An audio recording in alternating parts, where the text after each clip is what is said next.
Todo mundo diz que você precisa disso, mas será que é verdade? A ideia de que devemos consumir exatamente 2 litros de água por dia é repetida incessantemente em campanhas de saúde, na mídia, em conversas informais e até em livros de bem-estar. Mas ao analisar mais profundamente essa recomendação, percebemos que ela é mais uma simplificação do que uma verdade universal, pois a necessidade de água varia de indivíduo para indivíduo, dependendo de inúmeros fatores internos e externos, como idade, sexo, peso corporal, nível de atividade física, clima, dieta, estado de saúde e até mesmo predisposição genética. E é fascinante notar como algo tão aparentemente simples quanto a hidratação pode ser tão complexo, envolvendo processos biológicos sofisticados que o corpo realiza de forma contínua e silenciosa, muitas vezes despercebidos, desde o transporte de nutrientes pelo sangue até a regulação da temperatura corporal, passando pela lubrificação das articulações, a eliminação de toxinas pelos rins e a manutenção do equilíbrio eletrolítico essencial para o funcionamento do sistema nervoso e muscular. E mesmo pequenas alterações na ingestão de líquidos podem gerar efeitos perceptíveis, como fadiga, dores de cabeça, redução da capacidade cognitiva e alterações no humor. Mas o curioso é que essas consequências não são uniformes e podem variar intensamente entre diferentes pessoas, de modo que a percepção de sede, a cor da urina e sinais sutis de desidratação se tornam indicadores muito mais confiáveis da necessidade hídrica individual do que qualquer número fixo. E quando exploramos a história das recomendações de consumo de água, vemos que o 2 litros por dia surgiu de uma interpretação simplificada de estudos populacionais e estimativas médicas feitas há décadas, que buscavam uma forma fácil de orientar a população sem considerar as nuances fisiológicas de cada ser humano. E essa recomendação acabou se consolidando culturalmente, sendo repetida como mantra de saúde, sem que muitas vezes houvesse uma análise crítica de sua validade para todos os casos. E mesmo hoje, com pesquisas mais avançadas sobre hidratação, equilíbrio hídrico e homeostase,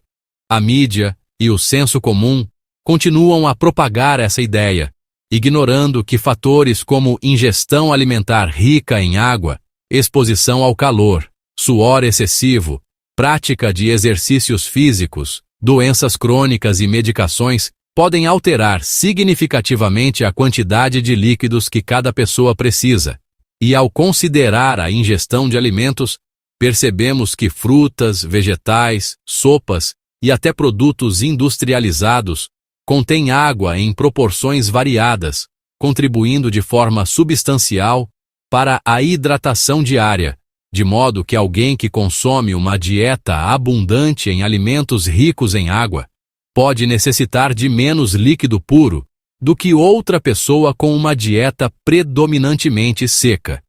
E essa variação é amplificada por condições ambientais, já que viver em climas áridos ou quentes aumenta a perda de água pelo corpo e eleva a necessidade de reposição hídrica, enquanto ambientes frios ou úmidos podem reduzir essa demanda, tornando evidente que a hidratação não é uma equação matemática simples,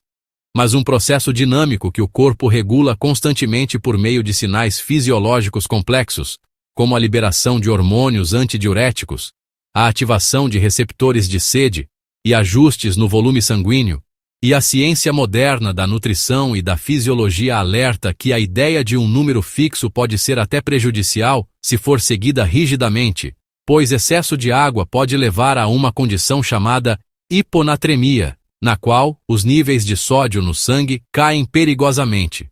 causando sintomas que vão desde náuseas e dores de cabeça até convulsões e risco de morte, demonstrando que a moderação e a atenção aos sinais do corpo são mais importantes do que seguir cegamente uma regra universal. E, ao mesmo tempo, a desidratação, mesmo que leve, afeta funções cognitivas, desempenho físico e saúde geral, reforçando a necessidade de encontrar um equilíbrio personalizado. E é interessante observar como a percepção de sede também pode ser alterada por idade, doenças, uso de medicamentos e hábitos de vida, de modo que alguns indivíduos podem subestimar suas necessidades e outros podem superestimar, tornando ainda mais claro que não existe uma fórmula única aplicável a todos.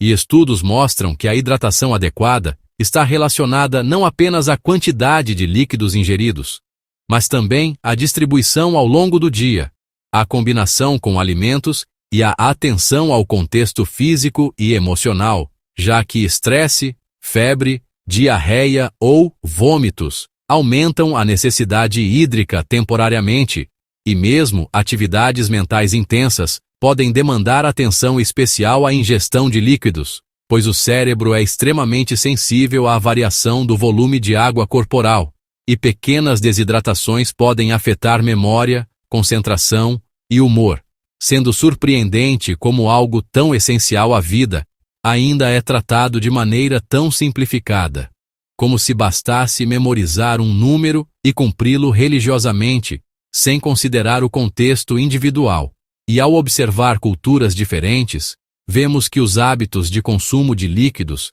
variam enormemente ao redor do mundo, sendo moldados por fatores climáticos, disponibilidade de água potável, tradições culinárias e crenças populares. De modo que em algumas regiões, o consumo diário de água pura é relativamente baixo, mas a ingestão total de líquidos e alimentos mantém a hidratação adequada, demonstrando que a rigidez do 2 litros por dia não reflete a diversidade fisiológica e cultural existente.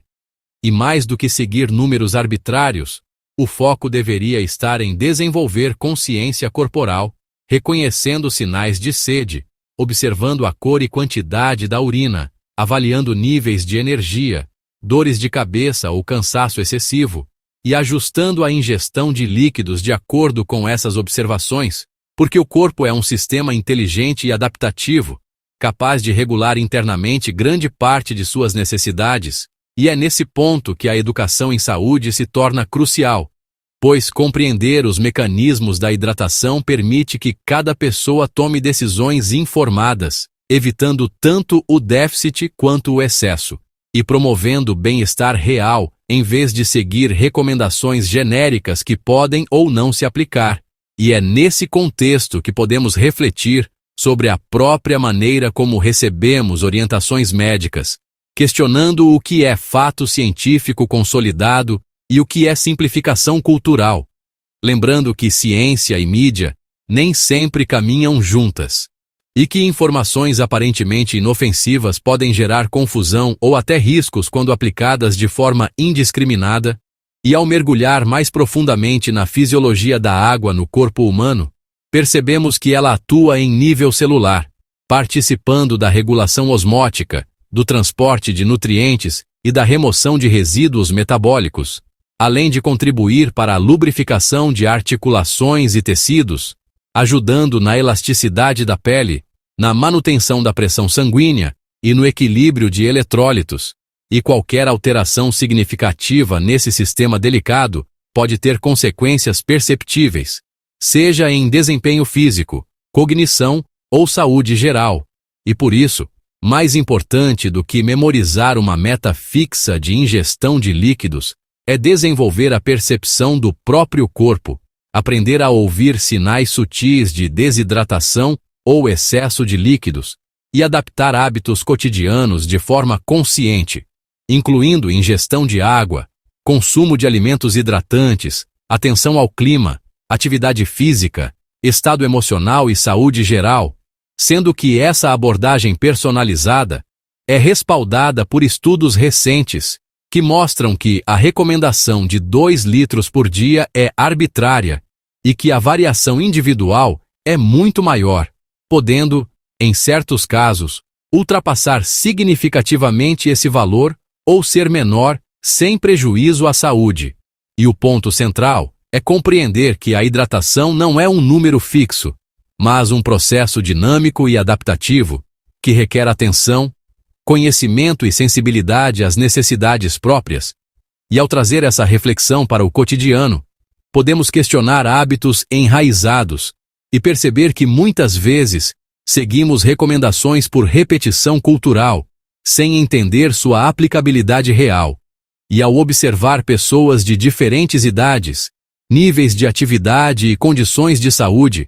vemos que a quantidade de água que cada um consome varia enormemente. Mas a manutenção de funções vitais continua, reforçando a capacidade adaptativa do corpo humano e a importância de se desenvolver percepção própria, em vez de depender apenas de números genéricos. E se considerarmos ainda a influência da alimentação, notamos que alimentos com alto teor de água contribuem de forma significativa para a hidratação, e que dietas ricas em frutas, vegetais, sopas e até sucos naturais podem reduzir a necessidade de água pura. E a água presente nos alimentos não apenas hidrata, mas fornece minerais, fibras e nutrientes essenciais que interagem com o organismo de formas complexas, apoiando saúde digestiva, renal, metabólica e imunológica, o que demonstra que a hidratação deve ser considerada de forma holística, integrando líquidos e alimentos, contexto ambiental, estado de saúde, atividade física e percepção subjetiva. E quando aplicamos essa visão, percebemos que o mantra do 2 litros por dia perde força, pois não reflete a complexidade do organismo humano, nem a diversidade de estilos de vida, sendo mais eficaz aprender a interpretar sinais de sede, cor da urina, energia, humor e desempenho físico, ajustando a ingestão de líquidos conforme necessário. E ao adotar essa abordagem consciente, evitamos tanto a desidratação, que pode levar à fadiga, confusão mental e comprometimento de funções vitais, quanto o excesso, que pode gerar hiponatremia e complicações graves. E mais do que isso, cultivamos uma relação saudável com a própria saúde, compreendendo que cada corpo é único, que a hidratação é dinâmica, que os sinais fisiológicos são ferramentas valiosas de orientação e que o conhecimento permite escolhas informadas, em vez de seguir regras genéricas que nem sempre se aplicam. E ao refletirmos sobre tudo isso, percebemos que a pergunta inicial não é apenas: você precisa beber 2 litros de água por dia? Mas sim, você está atento às necessidades do seu corpo? E essa reflexão nos leva a um entendimento mais profundo da saúde, da personalização da nutrição, da percepção corporal e da importância de questionar informações populares para construir hábitos realmente benéficos. E assim concluímos que beber água é essencial, mas que a quantidade ideal é única para cada indivíduo, devendo ser determinada pela escuta atenta do corpo, pelo conhecimento das necessidades fisiológicas, pela observação de sinais claros e pela adaptação consciente ao estilo de vida. E ao praticar essa atenção, não apenas garantimos a saúde física, mas também fortalecemos a percepção, o autocuidado e a responsabilidade sobre nossas próprias escolhas, sendo essa consciência o verdadeiro guia para uma hidratação adequada, longe de números fixos, perto do que o corpo realmente precisa. E essa é a reflexão que deixamos para você. A hidratação é muito mais pessoal do que qualquer regra universal pode definir, e a verdadeira medida de água para o seu corpo está na sua percepção, na sua atenção e na sua capacidade de ouvir os sinais que o seu corpo envia diariamente. Agora, compartilhe nos comentários a quantidade de água que você consome diariamente e descubra quantas pessoas têm hábitos semelhantes aos seus.